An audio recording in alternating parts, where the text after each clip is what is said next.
এবার অভিনেতা সোহম চক্রবর্তীর বিরুদ্ধে থানায় অভিযোগ, চরমার্কেট থানায় মামলা দায়ের। 1,05,00,000 টাকা নিয়ে কাজ না করার অভিযোগ।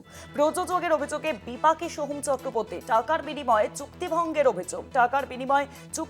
অভিযোগ। এবার অভিনেতা সোহম চক্রবর্তীর বিরুদ্ধে থানায় অভিযোগ হয়েছে। 1,05,00,000 টাকা নিয়ে কাজ না করার অভিযোগ।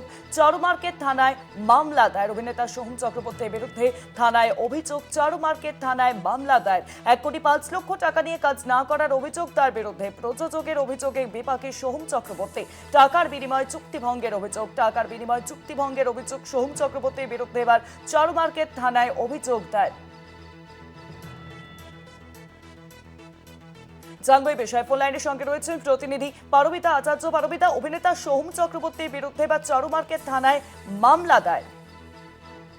একেবারেই দেখো, আমরা জানি যে 2018 সালে একটি ছবি করার কথা ছিল প্রিয়া প্রযোজনা সংস্থার সঙ্গে।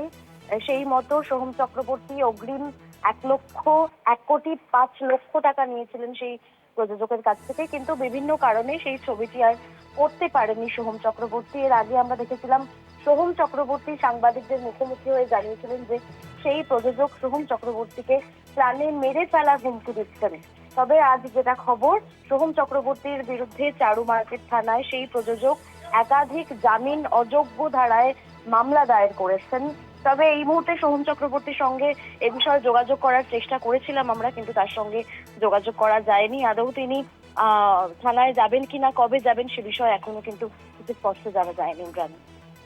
অনেক ধন্যবাদ তোমায় পারমিতা। ফোন লাইনের সঙ্গে ছিলেন প্রতিনিধি পারমিতা আচার্য। অভিনেতা সোহম চক্রবর্তীর বিরুদ্ধে এবার চারুমার্কেট থানার মামলা দায়ের। 1,05,00,000 টাকা নিয়ে কাজ না করার অভিযোগ।